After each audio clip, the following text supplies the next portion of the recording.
श्रीराम समर्थ. नामाने सद्बुद्धी उत्पन्न होते. कौरवांनी पांडवांना निदान 5 गावे तरी द्यावीत, म्हणजे युद्धाचा प्रसंग टळेल, म्हणून भगवान श्रीकृष्ण स्वतः दुर्योधनाकडे शिष्टाई करण्याकरिता गेले.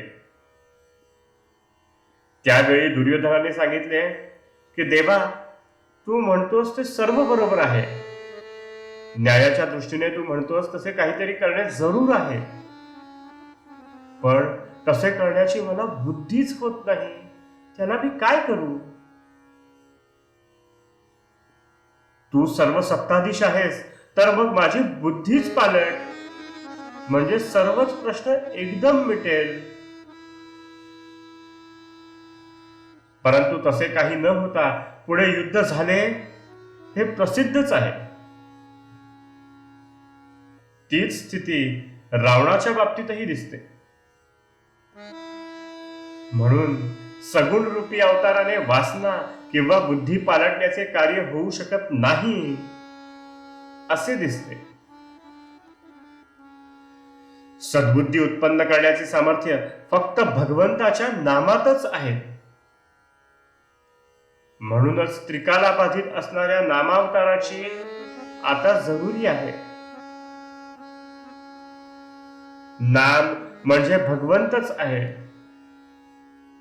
ते नाम अनन्य होऊन आपण घेऊया. एका माणसाची प्रकृती बरी होती, पण त्याच्या पायामध्ये काहीतरी दोष उत्पन्न झाला. डॉक्टर म्हणाला की जीव वाचवायचा असेल, बाकीचे सर्व शरीर टिकवायचे असेल, तर पाय कापायला हवा. आता नुसता प्राण आहे, पण हात हलत नाही, पाय हलत नाही, डोळ्यांनी दिसत नाही, कानांनी ऐकू येत नाही, पण प्राण आहे तर उपयोग नाही. या उलट बाकी सगळे आहे, पण प्राण नाही, तरीही उपयोग नाही. प्राण आहे, पण बाकीच्या गोष्टींपैकी एखादी नसली तर चालू शकेल. समजा कानाने ऐकू येत नाही, नाही तर नाही, कुठे बिघडले? उपासना अनुसंधान हे प्राणासारखे समजावे. बाकी व्याप आहे तो शरीराच्या इंद्रियांप्रमाणे समजावा. यात भगवंताचे अनुसंधान चुकले तर प्राणच गमावल्यासारखे आहे.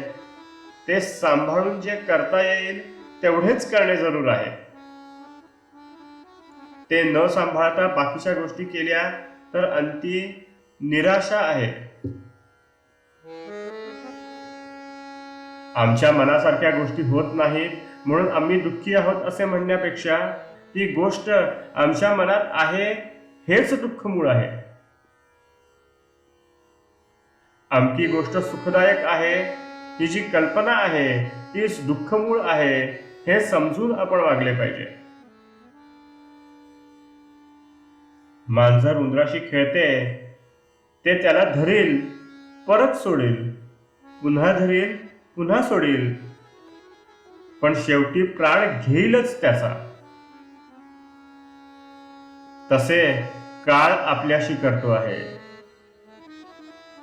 आशेत गुंतवून ठेवील, पुढे जाईल. आपण पहिल्यापासूनच हे ओळखून राहावे की असे गुंतून राहण्यात काही फायदा नाही, आणि अनुसंधान ठेवले तरच मनुष्याचे कल्याण होईल, नाही तर फार कठीण आहे. मी म्हणणारे, दुसऱ्याला ज्ञान सांगणारे, विद्वान, शास्त्री, पंडित सर्व खरे भ्रमातच आहेत. म्हणून म्हणतो, एक करा, अनुसंधान टिकवून जेवढे करता येईल तेवढेच करा. आजचे बोधवचन, आपल्या इच्छेनुसार गोष्टी घडत नाहीत, ही भगवंताची कृपाच आहे. जानकी जीवन स्मरण जय जय राम.